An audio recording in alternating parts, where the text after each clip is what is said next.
저 같은 경우에도 처음에 잠 드는 데에는 크게 문제가 되지는 않았지만 자다가 보면 한 꼭 새벽 2, 3시 정도만 되면 자꾸 몸에 더워서 열이 나서 깨고 그때 막 가려워서 긁다 보면 한두 시간 훌쩍 지나가 있고 그럼 또 비몽사몽 아침에 일어나고 낮에 가려운 거는 최대한 뭐 어떻게든 버틸 수가 있겠는데 잠을 사람이 제대로 못 자니까 정말 미쳐버리겠더라고요. 너무 피곤하니까 해야 될 것들은 많고 계속 잠은 쏟아지고 이게 굉장히 힘들었었는데요. 안녕하세요. 아토피를 이겨낸 한의사 이문교 원장입니다.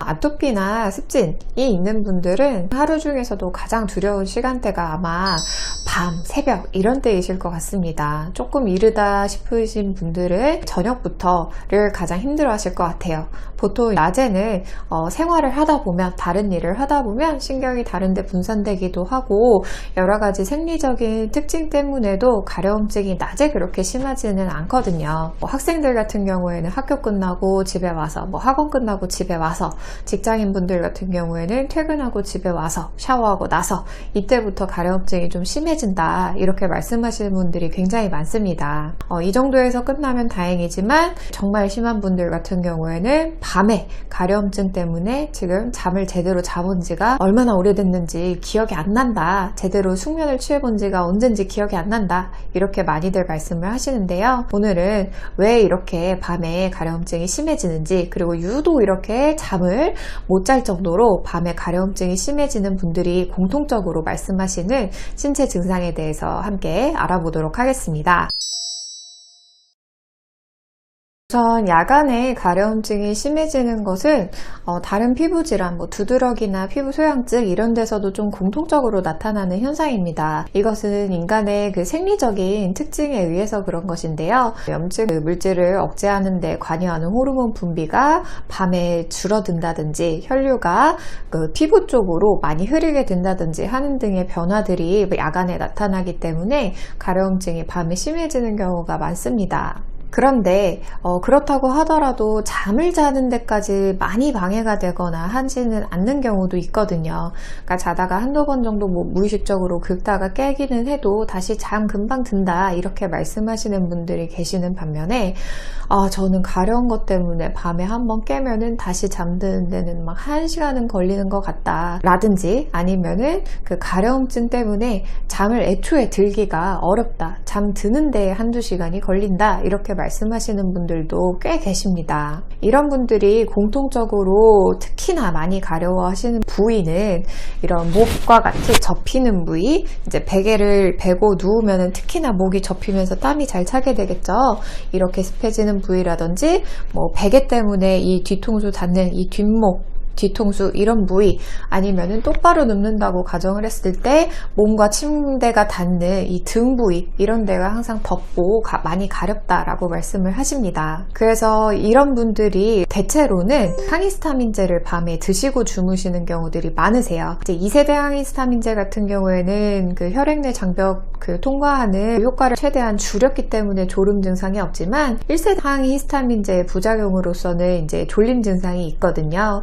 그래서 그 부작용을 오히려 역이용하는 거죠. 그 졸림 현상으로 차라리 밤에 덜 깨고 잘 잘 수 있게 만드는 것입니다. 그래서 이 항히스타민제를 드시는 것만으로도 밤에 잘 때 좀 도움이 된다라고 하시는 분들도 계시지만, 유독 밤에 잠 못 주무시는 분들 같은 경우에는 1세대 항히스타민제를 복용해도 내가 잠을 자는데 별로 도움이 되지 않는다, 오히려 아침에도 일어나기가 더 힘들고 졸리다 라고 말씀하시는 것이 좀 공통적으로 발견됩니다. 그리고 또 한 가지 더 중요한 점은 말씀드린 유독 가려움증이 심한 부위들의 공통점을 생각해 보시면 금방 아실 수 있는데요. 바로 열이 많이 뜨면서 가려움증이 심해진다는 점입니다. 이렇게 밤에 잘 못 주무시는 분들은 분명히 시원하게 자려고 선풍기를 틀거나 에어컨을 틀거나 이불을 얇게 덮거나 한다고 하더라도 오한기는 좀 느낄지언정 몸에서 자꾸 열이 오른다, 몸이 뜨끈뜨끈하다, 이 열만 없어도 내가 가려운 게 훨씬 덜할 것 같다 이렇게 말씀들을 많이 하십니다. 이제 저 같은 경우도 어렸을 때 그 아토피가 한창 심했을 때 자꾸 자다가 깨서 힘든 거, 이게 굉장히 불편했었거든요. 낮에 가려운 거는 최대한 어떻게든 버틸 수가 있겠는데 잠을 잠을 사람이 제대로 못 자니까 정말 미쳐버리겠더라고요. 너무 피곤하니까 해야 될 것들은 많고 계속 잠은 쏟아지고 이게 굉장히 힘들었었는데요. 저 같은 경우에도 처음에 잠드는 데에는 크게 문제가 되지는 않았지만 자다가 보면 한 꼭 새벽 2, 3시 정도만 되면 자꾸 몸에 더워서 열이 나서 깨고 그때 막 가려워서 긁다 보면 한두 시간 훌쩍 지나가 있고 그럼 또 비몽사몽 아침에 일어나고 이런 것들이 항상 반복되었었습니다. 정리해서 다시 한번 말씀드리자면 유독 이렇게 밤 새벽 시간대에 가려움증이 심해서 잠을 잘 못 주무시는 분들 같은 경우에는 공통적으로 자꾸 밤에 열이 뜬다 라고 말씀을 하시는데요.